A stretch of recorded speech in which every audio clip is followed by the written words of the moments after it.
우리 이웃이 어려움을 겪고 있는 이웃들에게 따스한 온기를 나눠주시려고 그동안에 많은 노력들을 해주시고 또 지금도 같이 활동해주시고 봉사해주시는 것에 대해서 깊이 감사드리고, 김건희 여사께서 이 가짜 인생을 살아오신 분이 가짜 행보를 하시는 것에 대한 비판을 하고 있는데요. 본인이 일본 건축과 한일 교류에 기여하자는 서한을 주고받았다고 하는데 전 딱 이거 보면서 또 일본에 뭐 하는 게 있나.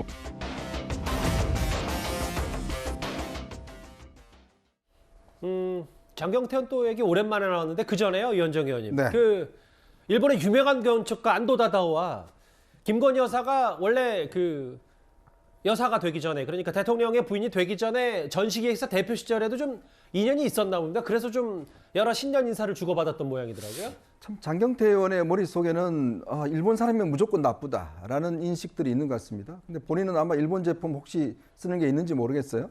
자, 그런데 안도 다다오 이 건축가는요, 정말 세계적인 건축가입니다.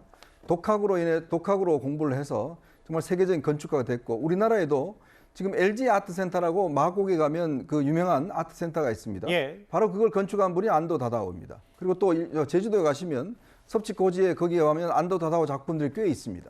그리고 세계적으로 안도 다다오는 굉장히 유명한 아시아를 대표하는 이 건축가예요. 예. 자, 근데 이거를 지금 일본의 어떤 그런 문제와 연결시키는데, 지금 김건희 여사 한 것은 바로 이 세계적인 유명한 건축가와 함께 어떤 면에서 보면 이거를 함께 어떤 교류하자, 뭐 이런 또 신년에 대한 인사, 이런 차원이고, 또 예전에 본인이 미술 전시를 할 때 꽤 인연이 있었던 것으로 알고 있습니다. 그것에 대한 의례적인 인사 표시인데, 이거를 또 한일 관계의 문제에 또 치환을 시켜서 일본 사람이기 때문에 또 뭐 하는 거냐 이렇게 이야기를 하는데, 정말요, 대한민국 국회의원의 수준, 최고위원의 수준이 저 정도밖에 되지 않는가? 일본이면 무조건 나쁘다. 이런 것들이 머릿속에 가득 차 계신 것 같은데, 참 정말 안타까울 따름입니다. 솔직히. 저기 지금 화면에 나오는 게 김건희 여사를 향해서 저 안도 다다오의 작품, 작년 10월에 그린 그림으로 알려진 저 얘기 뭐 잠깐 화면에도 만나봤어요. 근데 구자영 처장. 네. 저는 장경태 의원의 얘기를 들으면 들을수록 아직도 좀 이해가 안 되는 게, 도대체 어떤 부분이 뭐가 잘못됐고 이런 두 사람의 인연에서 어떤 비판이 있다는 겁니까? 네. 그러니까 장 의원의 말씀 자체가 약간 좀 모순이 있습니다. 물론 뭐 김건희 여사가 살아온 인생을 이 장 의원은 이제 가짜 인생으로 규정을 할 수는 있습니다. 예. 그건 뭐 그건 자신의 어떤 자유니까요. 그런데 가짜 행보를 하는 것이다라고 지금 이제 안도 다다오와의 어떤 이제 선물을 주고받은 인연에 대해서 지금 비판을 하고 계신데, 예. 그런데 대통령실에서 공개한 거에 따르면 김건희 여사가 서한을 보내기 이전에 이미 안도 다다오가 오브제 그림도 보내고 윤석열 그 김건희 여사를 그 소재로 한 어떤 그 스케치 작품도 보내고 인사말까지 보냈다는 겁니다. 그러니까 이것은 명백한 그 실체가 있는 것인데, 이걸 두고 가짜 행보다 이렇게 말씀하시는 것은 너무 뭐랄까요, 이 진실을 외면하고 자신의 어떤 신념에 차서 저거 역시 가짜 인생을 살아왔으니 안도 다다오와의 인연도 가짜다, 이렇게 먼저 선입견과 편견을 가지고 이 말씀하시는 것이 아닌가. 그냥 있는 것은 있는 그대로 예. 좀 인정을 하시면 어떨까 하는 생각이 듭니다. 예. 제가 보기에는 그 장경태 의원은 늘 그 우리 김건희 여사를 상대로 무슨 험담을 퍼부어야 언론에서 주목도 받고 자신들의 지지자들로부터 환호를 받는 것으로 생각하는 것 아닌가, 그렇게 보여집니다. 예. 김의겸 의원이 한동훈 장관에 대해서 끊임없이 공격을 하면서 마치 대척점에 서 있는 그런 사람처럼 보이려고 하듯이, 장경태 의원도 지금 한두 번이 아니거든요. 저런 분들이 이제 여의도 정치판을 오염시키는 그런 지금 정치인들이 아닌가 생각을 하는데요. 좀 예. 사실관계도 확인하고 또 어느 정도 맞는 이야기를 해야 되지, 이것은 사실 무슨 장경태 의원 같은 사람이 저렇게 주장을 하면 꼭 또 반대되는 논평이 나오고, 그러면 이게 뉴스가 돼서 또 맞아요. 다뤄야 되고요. 그러다 보면 정말 짜증스럽게 국민들을 한 곳으로 몰고 가는 그런 상황이 되는데요. 이제는 제발 좀 저런 분들 조금 자중하는 것이 맞지 않나 생각합니다. 근데 잠깐 언급하셨던 김의겸 의원과 한동훈 장관 얘기도 바로 뒤에 나와요. 왜냐하면 사실 이 장경태 의원과 함께 여당에서 여의도 김앤장이라고 비판하고 있는 김의겸 의원 얘기도 또 하나 있는 게요. 뭐 사실상 거짓으로 판명이 난 청담동 술자리 의혹 관련해서 김의겸 의원이 지난 주말에 한 예능 프로그램에 나왔는데 이런 말을 했습니다. 면책특권이라는 것이 저질 가짜 뉴스를 유튜버와 협업해서 뿌리고 그걸로 인해서 국민들의 눈과 귀를 가리는 것을 허용하는 것은 아니라고 생각합니다. 한 달간의 이런 일로 인해서 국민들께서 불필요한 스트레스를 많이 받으셨고 사회적 소모도 컸다고 생각합니다. 그럼에도 불구하고 이번에도 흐지부지 넘어간다면 이분은 앞으로 계속 그러지 않겠습니다.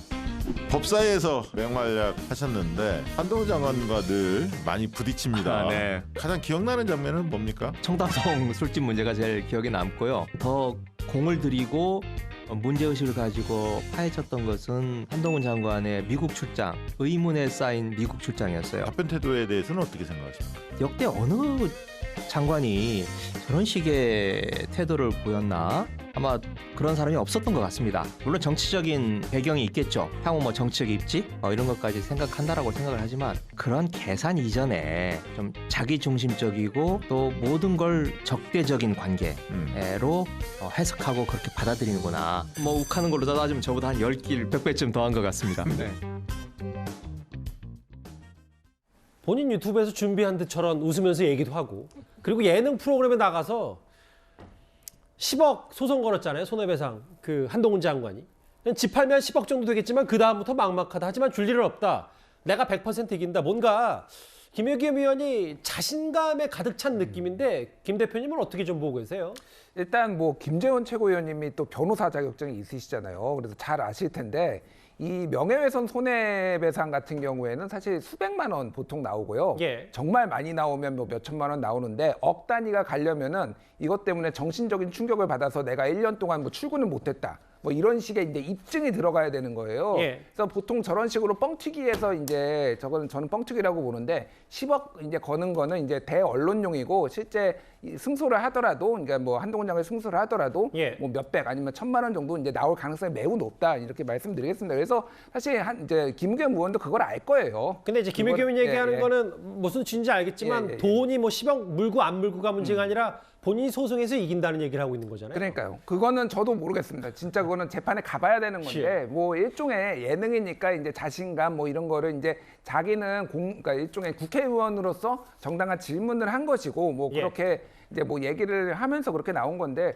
글쎄요 뭐 소송은 가봐야 알겠고 저거에 대해서는 뭐 논란이 있는 것도 사실입니다. 저는 뭐 딱히 좋게 보지는 않습니다. 좀 더 이제 신중했었어야 된다고 보지만 어쨌든 뭐 그런 이제 저간의 사정들이 있고 또 지지자들 보기에 너무 이렇게 소위 말해서 쫄아 있으면은 이게 뭐 딱히 보기 좋지 않으니까 좀 자신감 있게 조금 나오는 것 같습니다. 네.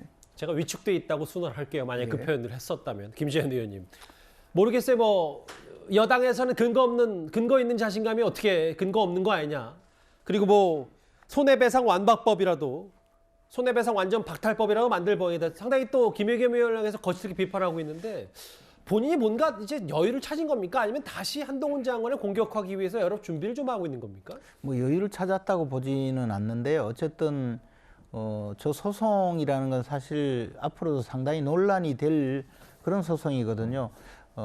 김의겸 의원이 면책특권의 범위 내에 있는 것인지 아닌지 그것은 이제 매체와 그 보도한 매체와 공범 관계가 어느 정도 유지가 될 것인지 여부까지 판단을 해야 이것이 이제 면책특권의 범위를 넘어서는지를 알 수가 있을 테니까요. 그렇게 해서 만약에 책임이 있다면 다시 이제 손해배상 액수를 정해야 될 텐데 우리 김준일 대표님 말씀대로 제가 보기에도 뭐 10억 원까지 인정될 가능성은 없습니다. 그러나 이제 한동훈 장관의 입장에서는 이것이 굉장히 중한 그런 사안이다라고 해서 통상 명예훼손 소송으로 과거에도 10억 원 그 손배 청구하는 경우가 제법 있었습니다. 그러니까 흐지부지 넘어가지 않겠다는 것 같아요. 예, 그렇죠. 그래서 이 소송은 계속 끝까지 한번 가보겠다는 것이고 책임을 묻겠다는 것인데 책임을 묻겠다고 하고 또 사실관계가 잘못되었다라고 이 판명이 났으면 김의겸 의원은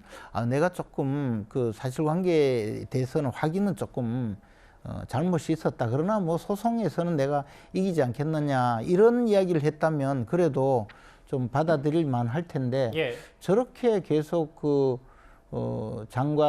한동훈 장관에 대해서뿐만 아니라 국민들에게 보여지기는 아직도 뭐 내가 잘못한 게 뭐 있느냐, 그리고 내 말이 옳다 이렇게 말하는 걸로 보이기 때문에 저것은 굉장히 부당하고 잘못된 그런 반응이라고 생각합니다. 알겠습니다. 뭐 장경태 의원, 김의겸 얘기 함께 오늘 국회에서 꽤 논란이었던 여러 가지 말들이 많았던 풍자 전시회 철거 얘기까지 첫 번째 이슈로 만나봤습니다.